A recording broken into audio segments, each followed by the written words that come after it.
Ndinoitwa Vincent Gunyere, ndiri kwaMasembura kwatiri zuva ranhasi. Ndinokugamuchirai kuno munyika yaChief Masembura, sabhuku idari Gunyere. Musikana ainzi Charity Gunyere yanga iri hanzvadzi yangu, mwana wababa vangu, anga ane makore anokwana aita 45 years. Akashayika mushure mekunge paita urwere hwakaitika paari hwatisina kunyatsonzwisisa kuti hwabva kupi uye waienda kupi.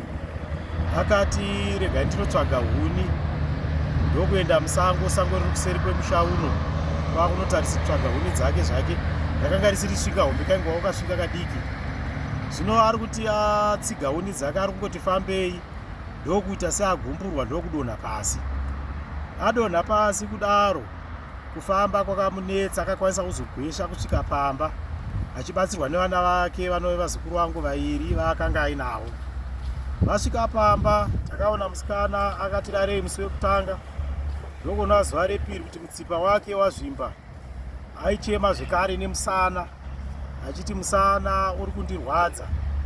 Tikafunga kuti pamwe angoriwo marwadzo ekuti semunhu akadonhawo. Asi tichicherechedza kwakuchiona kuti zviri kuramba zvichitenderera mberi. Kwakuzotakura musikana kwakumhanya naye kuchipatara. Amhanyiwa naye kuchipatara, ana chiremba vakati regai tingobaya jekiseni remarwadzo, ndokumurapawo, ndokumupa zvavakamupa. Kwakudzoka naye pamba, tagara tikati pamwe zvichaita nani. Kwakuzoona mumwe musi akarara, kwakufuma akadyiwa zvigunwe zvekutsoka, zvadyiwa. Chadya hachina kuonekwa kuti chii chadya. Zvapedza kudaro, akazinge azvitsengawo chigunwe, achiti ndarwadziwa ini, zvina ndizviuraye zvangu, ndikaona pane mushonga wemakonzo ndinotora ndichinwa, ndichizviuraya nokuda kuti ndarwadziwa. Zvigunwe zvadyiwa zvekutsoka.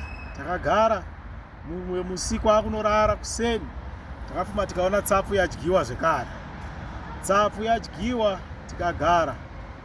Zuva richinovira, tsapfu iye yakanga yatoti fambe pambodyiwa kuseni nepadyiwa zuva rovira, tsapfu yakutoita seyakupera.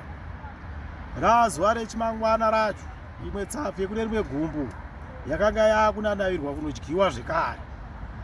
Yakudyiwa kudaro, hapana kupera zuva rimwe chete, musikana achibva atisiya kunze kwakunoedza. Dziri nguva dzekuma3 dzekwakunoedza. Yepano ashayika uri musi weMande. Ashayika, kofini yazoenda kunotsvagwa, yatsvagwa, yauya. Vana baba ndokuti tiregai tione mwana ari kungodyiwa uyu, hanzi ari kudyiwa, tipinde mumba tione. Pavakapinda mumba ndokuona dama rekuleft side radyiwa, ranyobvorwa. Kwakuona nzeve yanyobvorwa, yadyiwa pasina. Tikati ndo zviripo. Tikati isu hatingavige zvakadai, regai timirire chief. Chief ari kumirirwa kuuya, Sawira akapinda mumba kwakuti achigezesa Sawira wake akuda kunovigwa. Ndimambo ana? Mambo Masembura. Sawira ari kugezesa Sawira wake, akazoona imwe nzeve kune rimwe saidhi rakanga yasara rimwe rutivi. Wekurudyi yadyiwa futi zvekare. Nguva iyoyo chief wachibva wasvikawo. Ndokuti nepane nguva ndinokutenderai kuti muvige, asi muchipedza kuviga, fambai muone kuti chadya munhu chii, uye neurwere hwakadai hwabva nekupi, nekuti muno munyika maMasembura izvi asaita zvoona. Ndekekutanga kuona kuti munhu anodyiwa ari mupenyu, agodyiwa afa asati avigwa, ndo kunomuviga. Tichipedza kumuviga, Sawira akasara kuti ndine zvimwe zvinhu zvandisina kukwanisa kuti nditaure, ndoda kuti ana baba vanga vari padhuze. Ndacherechedza, ndaona musikana kuti muzvidya make pakati pemakumbo apa panga pakutodyiwa zvekare, dzimwe nyama dzadzo dzatoshota. Kubva ndichiberekwa kusvika kukura kusvika pari zvino, handisati ndazvinzwa zvakadai mumhuri medu kana mubhuku rekwaGunyere kunzi kune munhu azowanikwa akadyiwa ari mupenyu, achirwara ari panhova adyiwa, uye afa kudaro asati anovigwa ari mukofini ari kudyiwa.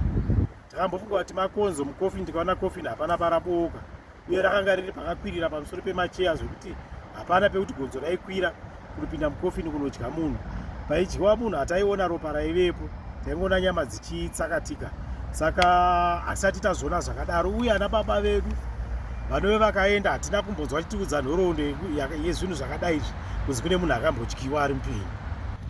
Isu semhuri tiri kuona sekuti varoyi, nekuda kwekuti tikada kuti pane chimwe chinhu chaidya, dzimwe nguva aitodyiwa takatomutarisa kofini, takarindirira chitunha chedu munhu achidyiwa, hapana wataiona ari kudya.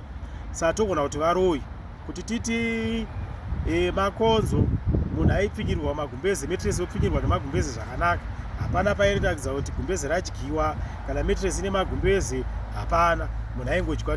Togona kuti mabasa evaroyi akaitika apa. Rubatsiro kune vanobatsira, tione kuti chakadya hanzvadzi yedu ichi chii, uye marwariro akaita ekuti munhu anoita seatadza kutsika, onorwara zvokuti mutsipa unozvimba, okuwara musana, munhu osvika pakunoparara. Handifunge kuti chingave chinhu chinganokonzera kuti munhu asvike pakuparara, asi nekuda kwaizvozvo munhu akanosvika pakuparara. Ari kurwara kudaro, munhu unosvika pakudyiwa, zvinhu zvokuti katyamadza. Ndaikumbira kumhuri yeZimbabwe, kune vakanditeerera, kune vari kundiona pari zvino, tiri kutsvagawo rubatsiro takaringana nemhuri yekwaGunyere, kuti uyai mutibatsirewo tione kuti chadya mufi chii, kunyanya vaya vanokwanisa kutibatsira pasina muripo, vechipostori. Sunukukai kuuya, sunukukai kutibata, tiriko kwaGunyere kunyika yaShemasembura. Nhamba dzavanokwanisa kutibata dzinoti 0718 053 713. Ndichadzokorodza zvekare 0718 053 753 kana kuti 0775 984 223 0775 984 223. Ndopavanotibata ipapo.